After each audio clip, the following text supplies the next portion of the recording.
मेरे प्यारे साथियों, नमस्कार। फ्रेंड्स, इससे पहले कि हम लोग आज के विषय पर आएँ, मुझे आप सबको एक बहुत ही महत्वपूर्ण सूचना देनी है। जी हाँ, सूचना बहुत महत्वपूर्ण है। सूचना ये है कि रविराज का नाम आपने सुना होगा, अखबारों में आपने पढ़ा भी होगा। वे दृष्टि बाधित नौजवान हैं जिनकी अभी सिविल सर्विस एग्ज़ामिनेशन में 182वीं रैंक आई है और हमारे लिए बेहद खुशी की बात है कि वे हमारे एएफई-आईएएस के ऑनलाइन स्टूडेंट रहे हैं। इनसे रविवार को मैं लाइव बातचीत करने जा रहा हूँ। रविवार को दिन के 11 बजे यूट्यूब चैनल पर मैं इनसे लाइव बातचीत करूँगा। आप हमारे एएफई-आईएएस के यूट्यूब चैनल से जुड़ सकते हैं। इसके 2 भाग होंगे। पहले भाग के अंतर्गत मैं इनसे बातचीत करूंगा और मेरी बातचीत करने का अंदाज इस तरीके का होगा जो आपकी अपनी तैयारी के लिए एक ज़बरदस्त किस्म के मार्गदर्शन का काम कर सके। इस लिहाज से आपके लिए बहुत महत्वपूर्ण होगा। और इसका जो दूसरा भाग होगा उसके अंतर्गत जो भी आप प्रिय श्रोता हमसे जुड़ेंगे, यदि आप कुछ उनसे प्रश्न करना चाहेंगे तो आप लाइव उनसे प्रश्न कर सकते हैं। तो दोस्तों, आप सब इस लाइव प्रोग्राम से जुड़ने के लिए आमंत्रित हैं यूट्यूब लाइव से। संडे को, यानी कि अभी 27 अप्रैल को, और समय है दिन के 11 बजे।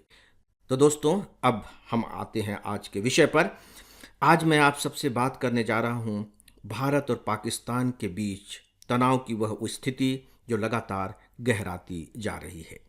पहलगाम में जिस तरह से आतंकवादियों ने दुर्दांत हमले करके इतने पर्यटकों को मार डाला, निर्दोष पर्यटकों को मार डाला, निहत्थे पर्यटकों को मार डाला, उसके बाद तनाव पैदा होना ही था।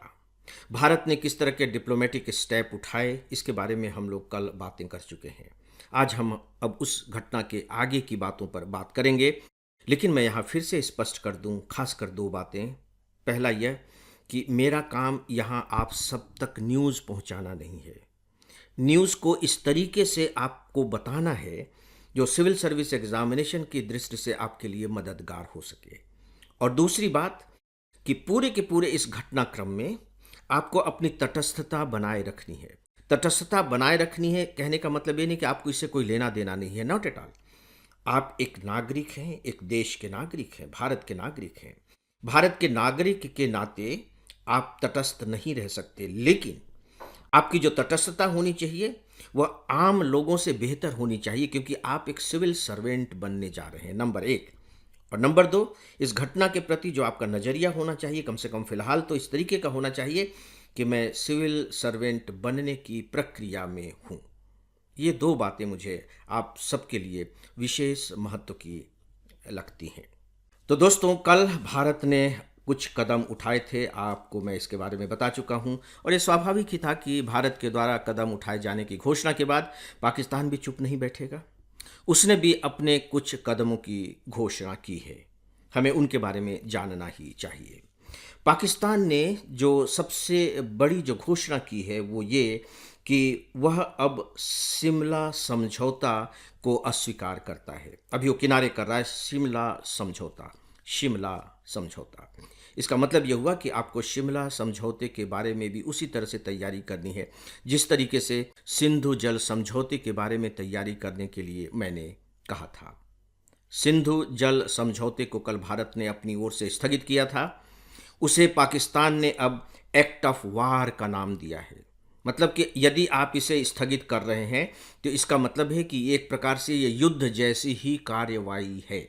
और डेफिनेटली अगर सिंधु जल को भारत रोक देता है तो पाकिस्तान के लिए बहुत मुसीबत खड़ी हो जाएगी।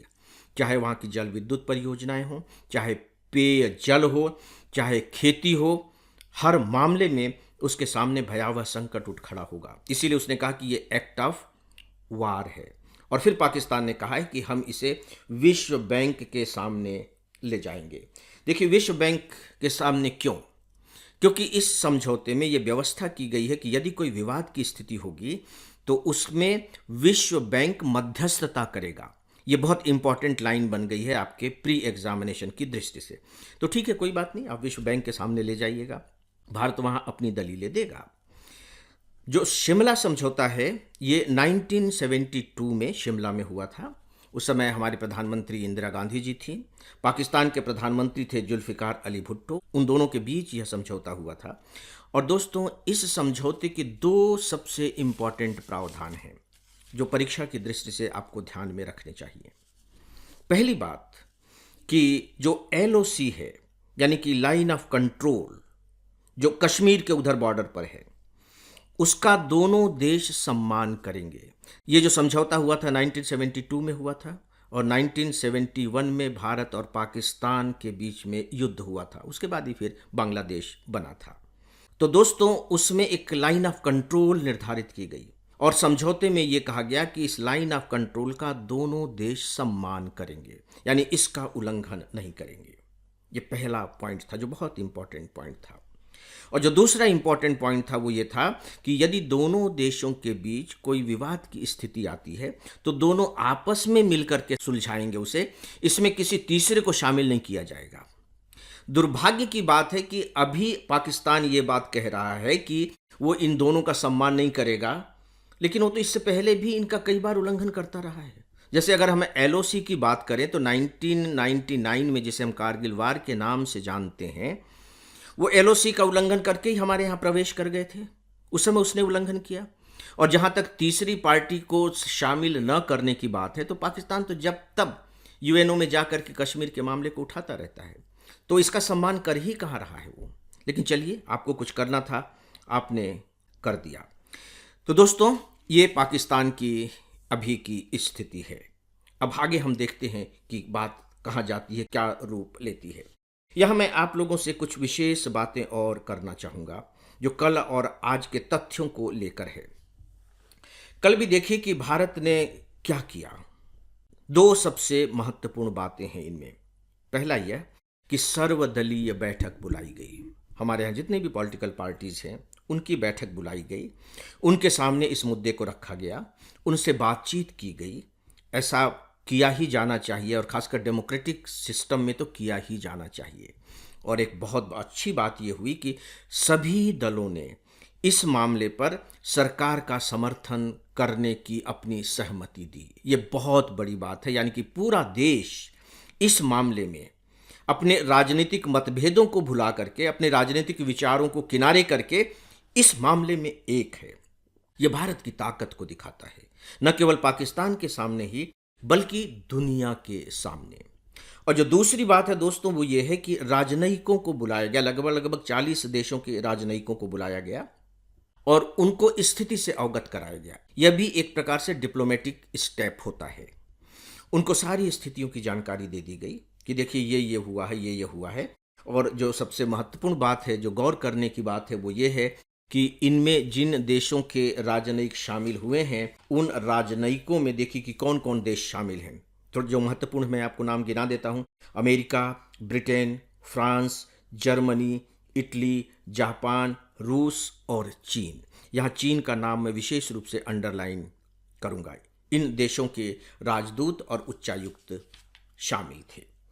दोस्तों, इससे पहले आपने 2-3 शब्द न्यूज़ में पढ़े होंगे। SAARC visa. ये सार्क वीज़ा क्या है? सार्क एक संगठन है जिसमें कुछ देश शामिल हैं। तो होता यह है कि अगर आप सार्क वीज़ा ले लेते हैं तो वो जितने भी देश उसमें शामिल हैं, उन देशों के अलग अलग वीज़ा लेने की आपको ज़रूरत नहीं पड़ेगी। आप एक वीज़ा ले लीजिए और वहाँ के सभी देशों में आप जा सकेंगे। SAARC visa. भारत ने यह सार्क वीज़ा कैंसिल किया था कि नहीं, अब हम उसे स्वीकार नहीं करते हैं। इसी तरह का एक और वीज़ा है शेंगेन वीज़ा। शेंगेन वीज़ा हम लोगों ने यह अवेल किया था। अगर आप ये एक वीज़ा ले लेते हैं तो यूरोपियन यूनियन के जितने भी देश हैं उसमें से कहीं भी आप जा सकते हैं। तो वीज़ा आपको एक ही लेना पड़ेगा और इतने सारे देश आप जा सकेंगे। तो बेसिकली ये पर्यटन की सुविधा के लिए ज़्यादातर इस तरह की व्यवस्थाएं की जाती हैं। तो भारत ने वो जो सार्क वीज़ा है फिलहाल पाकिस्तानियों के लिए कैंसिल कर दिया है। एक शब्द आपने और सुना होगा, स्लीपर सेल। ये माना जा रहा है कि ये जो आतंकवादी आए वो कहीं ना कहीं स्लीपर सेल में घुसे हुए होंगे, शरण लिए हुए होंगे। स्लीपर का मतलब है जो बिल्कुल सोए हुए हैं। सेल का मतलब है कि शरण आप कह लीजिए, खोखा कह लीजिए। तो ये बेसिकली आम लोग होते हैं। आम लोग होते हैं, हमारे अपने ही यहाँ के आम लोग होते हैं, आम घरों में वो रहते हैं। तो वहाँ आतंकवादी आकर के बिल्कुल आम आदमियों की तरह उनके घर परिवार में से मिलजुल करके रहते हैं। और ऐसा नहीं कि जो वो स्लीपर सेल में रह रहे हैं तो वहाँ के जो परिवार के लोग हैं उनको नहीं मालूम है, उनको मालूम रहता है, यार कभी कभी नहीं भी मालूम हो सकता, आई डोंट नो। तो इनका पता लगाना बहुत मुश्किल होता है, क्योंकि वो उन्हीं लोगों के साथ रहते हैं, उसी तरह का व्यवहार करते हैं, समाज में आते जाते हैं और सारी घटनाएं, सारी न्यूज़ उनको पता रहती हैं। उसे कहा जाता है स्लीपर सेल, जो आतंकवादी घटनाओं को कंट्रोल करने में सबसे बड़ी चुनौती का काम करते हैं। इनका पता लगाना बहुत मुश्किल होता है। दोस्तों, तो ये थी आज के डेली ऑडियो लेक्चर की कुछ महत्वपूर्ण बातें, और इसी के साथ ही आज के इस डेली ऑडियो लेक्चर को समाप्त करता हूँ। नमस्कार।